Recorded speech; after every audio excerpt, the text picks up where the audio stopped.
Eh bien, bonjour tout le monde et bienvenue dans le 5e épisode de l'Almanach de la semaine du 6 au 12 avril.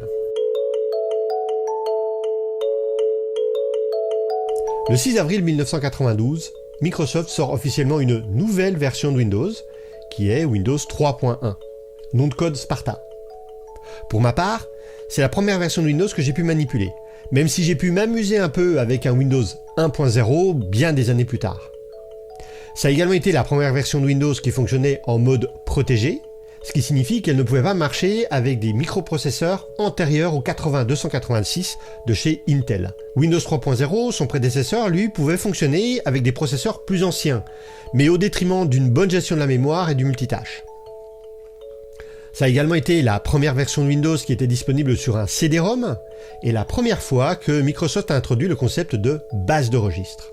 Une version intégrant le réseau est également sortie sous le nom de Windows for Workgroups 3.1. Par la suite, il y a eu Windows 3.11 et Windows 3.11 for Workgroups.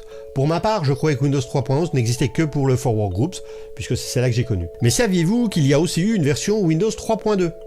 C'était une évolution de Windows 3.1 qui corrigeait un certain nombre de problèmes liés à la localisation chinoise du système d'exploitation. À ma connaissance, cette version n'a été vendue qu'en Chine. Le 7 avril 1964, IBM annonce la sortie prochaine d'une nouvelle série d'ordinateurs appelée IBM System 360. Lorsqu'elle est sortie, elle ne comportait pas moins de 6 variantes, les modèles 30, 40, 50, 60 et, vous l'avez deviné, 70, qui avaient l'immense avantage d'être compatibles entre elles. Ces ordinateurs étaient capables d'émuler d'anciennes machines comme le IBM 1401 par exemple.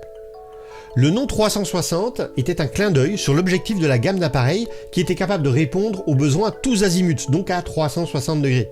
Ce qui a d'ailleurs posé un problème lors de la sortie de son successeur, le système 370, qui était donc capable de faire un tour plus 10 degrés, ce qui veut donc pas dire grand chose. Cette gamme de machines a eu un très gros succès et l'architecture sous-jacente est encore utilisée dans la série Z de chez IBM. Ce fut un énorme investissement à l'époque, car IBM aurait investi pas loin de 5 milliards de dollars de l'époque. Ce qui, si on fait la conversion avec les dollars d'aujourd'hui, représenterait plus de 40 millions de dollars d'aujourd'hui. Le 11 avril 2001, Microsoft répond enfin à une grande attente de la part de ses clients. Pour les moins jeunes d'entre vous, est-ce que vous vous souvenez de ce bon vieux Clippy ? Il s'agit d'un petit personnage dans la suite bureautique de Microsoft qui tentait d'aider l'utilisateur en fonction du contexte dans lequel ce dernier travaillait. Mais malheureusement, ses conseils étaient le plus souvent à côté de la plaque, et il était réellement plus ennuyeux qu'autre chose. Il avait été dessiné pour ressembler à un petit trombone à papier avec de grands yeux. Mais le vrai problème de Clippy était vraiment son manque de pertinence. Il apparaissait parfois au milieu d'une action et proposait une aide souvent farfelue. Clippy était présent dans la suite Office depuis 1997 et donc le 11 avril 2001, Microsoft a enfin pris la décision de le faire disparaître du logiciel. Alors voilà pour l'Almanach de cette semaine, j'espère que vous avez appris des trucs, si c'est le cas n'hésitez pas à vous abonner, à mettre la cloche, n'hésitez pas à mettre un pouce, vous pouvez également mettre un commentaire pour parler des souvenirs que ça peut éventuellement vous évoquer. Si vous voulez nous rejoindre, il y a un Discord, les liens sont dans la description, j'ai également mis en place un Tipeee, un Utip et un Patreon, tout est dans la description, et puis moi je vous dis à la semaine prochaine. Ciao les geeks!